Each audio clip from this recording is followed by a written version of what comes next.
बिस्मिल्लाहिर्रहमानिर्रहीम।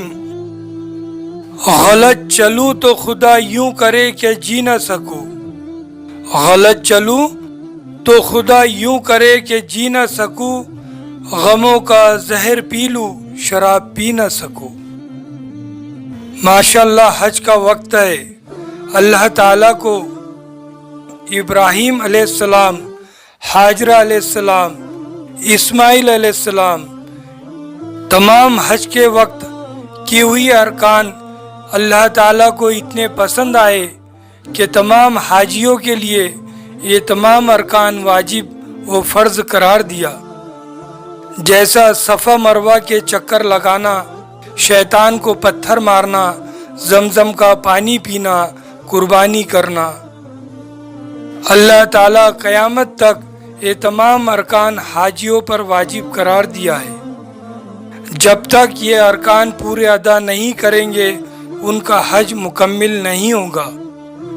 इस तरह अल्लाह ताला ने शायद हमारे प्यारे नबी सल्लल्लाहु अलैहि वसल्लम की हर सुन्नत को क़यामत तक ज़िंदा रखना चाहता होगा।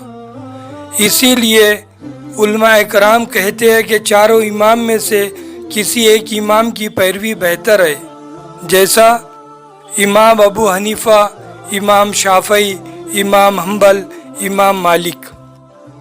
अलग अलग किताबों से साबित है कि नबी सल्लल्लाहु अलैहि वसल्लम ने नमाज के दौरान अलहम्द शरीफ के ख़ात्मे पर ज़ोर से भी आमीन कहे, आहिस्ता से भी आमीन कहे। नाफ पर हाथ बांधे, सीने पर भी हाथ बांधे। कभी अकामत के पहले भी नमाज के लिए सफ़ में खड़े हुए, कभी कदकामती सलाह पे खड़े हुए। वित्र की नमाज 1 रकात भी पढ़े, 3 रकात भी पढ़े। सजदा सहू भी 2 तरह से अलग अलग तरीके से अदा किए। फजर की सुन्नत फ़र्ज से पहले अदा करने का हुक्म दिए। अगर जमात से नमाज न मिलने का डर हो तो सूरज निकलने के बाद भी सुन्नत अदा करने का हुक्म है। ऐसी बहुत सी बातें हैं जो नबी सल्लल्लाहु अलैहि वसल्लम ने किए और कुछ सुन्नतें मनसूख भी हुई। लेकिन इन बातों को लेकर आपस में मुसलमान से क्यों झगड़ता है? ये क्यों नहीं सोचता कि इब्राहीम अलैहिस्सलाम, हाजरा अलैहिस्सलाम, इस्माइल अलैहिस्सलाम की सुन्नतें हर हाजी पर वाजिब व फ़र्ज है। वैसा ही अल्लाह ताला प्यारे नबी सल्लल्लाहु अलैहि वसल्लम की तमाम सुन्नतें अलग अलग लोगों से क़यामत तक सारी और जारी रखना चाहता हो।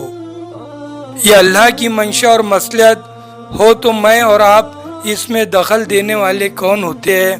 हम आपस में अक़ीदे को लेकर ना इत्तेफाकी क्यों कर रहे हैं? कौन जन्नती है, कौन गुनहगार है, कौन अच्छा है, कौन बुरा है, हम क्यों फैसला कर रहे हैं? सब बातें अल्लाह पर छोड़ दो और आपस में अल्लाह के लिए इस्लाम के एक झंडे के नीचे आ जाओ। हम सब कमज़ोर ईमान के लोग हैं। आप कहेंगे ये कैसा? वित्र की नमाज में दुआए कुनूत में हम पढ़ते हैं, अल्लाह मैंने रिश्ते नाते तोड़ दिया तेरे नाफरमानों से। नमाज ख़त्म होने के बाद बेनमाजी औरत, औलाद, दोस्त, रिश्तेदारों के साथ खाना खाते हैं, लेन देन करते हैं, मोहब्बत करते हैं। ये ईमान की कमज़ोरी नहीं है तो क्या है? सीधी सीधी ज़िंदगी गुजारो, नमाज के पाबंद बनो, हलाल रोज़ी की तलाश करो। किसी का भला हमसे होता हो तो करो, वरना बुरा भी मत करो। अल्लाह और अल्लाह के नबी सल्लल्लाहु अलैहि वसल्लम का इकरार व इजहार करो कि हम अल्लाह के बंदे हैं, नबी के उम्मती है। 1,24,000 कम व बेश पैगम्बर आए, इस पर यकीन रखो। फरिश्तों पर यकीन रखो, रोज़े क़यामत पर यकीन रखो, जन्नत व जहन्नम पर यकीन रखो। अल्लाह ताला पर तवक्कल व उम्मीद और खौफ खुदा रखो। यही इंसानियत है। इसी में इंशाअल्लाह दुनिया और आखिरत की कामयाबी है। आपस में हम एक दूसरे को हकीर व जलील न समझो। अल्लाह हम सब को एक और नेक कर दे। आमीन सुम्मा आमीन।